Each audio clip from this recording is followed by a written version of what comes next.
আচ্ছা, বিক্রিয়াটা যেটা আছে সেটা হচ্ছে 2NO প্লাস Cl2 থেকে ফর্ম হচ্ছে 2NOCl। এই বিক্রিয়াটার হার সমীকরণ প্রতিষ্ঠা করতে বলেছে, যেখানে ডেটাগুলো দেওয়া আছে। ইনিশিয়ালি NO যখন 0.01 মোলার নেওয়া হয়েছে, Cl2 যখন 0.02 মোলার নেওয়া হয়েছে, আর তখন হয়েছে এত। NO যখন এতটা নেওয়া হয়েছে, Cl যখন এতটা নেওয়া হয়েছে, তখন আর হয়েছে এত। NO যখন এতটা, Cl2 যখন এতটা, তখন আর হয়েছে এত। এখানে আলফা বিটা মানটা বের করতে হবে। সবার আগে রেট ইকুয়েশনটা লিখতে হবে, আর equal to k into reactant আছে এখানে NO এবং Cl2 দুজনেই থার্ড ব্র্যাকেটে।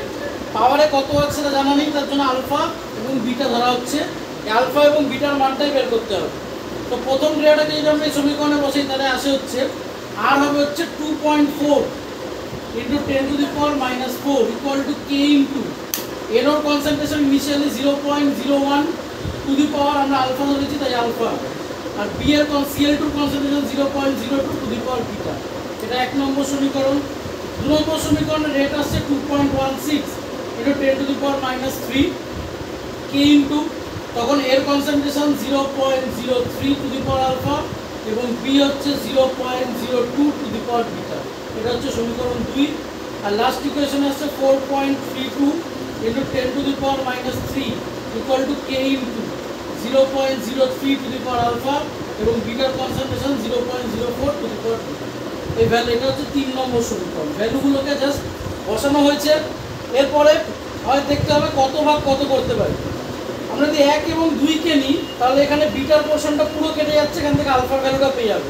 এবং দেখা যাচ্ছে 1 এবং 2 এর মধ্যে 2 এর ভ্যালুটা কিন্তু বড়, কারণ পাওয়ারে -3 আছে, -4 আছে, মানে 2টা বড়। মানে করতে হবে যেটা সেটা হচ্ছে 2 ভাগ 1, 1 ভাগ 2 না।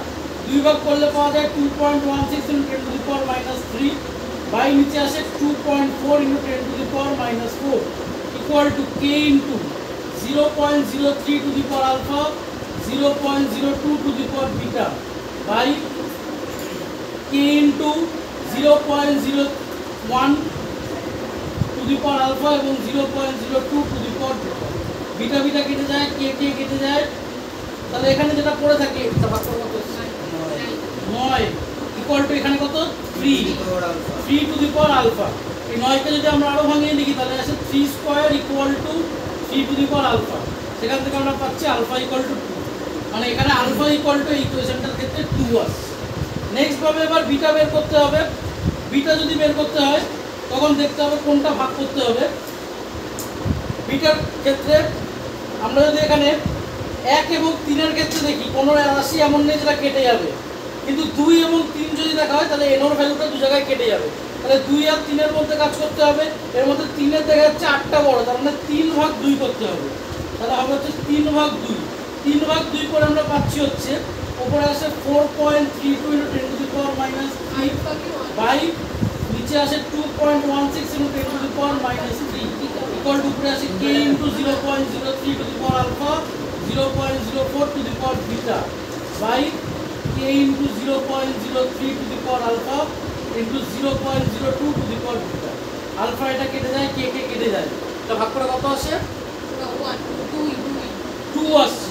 এটা ভাগ করে 2 আসছে, আর ওদিকে ভাগ করে আসে 2 টু দি পাওয়ার বিটা। এখানে কম্পেয়ার করে দেখা যাচ্ছে বিটা ইকুয়াল টু 1। তাহলে আলফা ইকুয়াল টু 2 এসছে, বিটা ইকুয়াল টু 1 আসছে।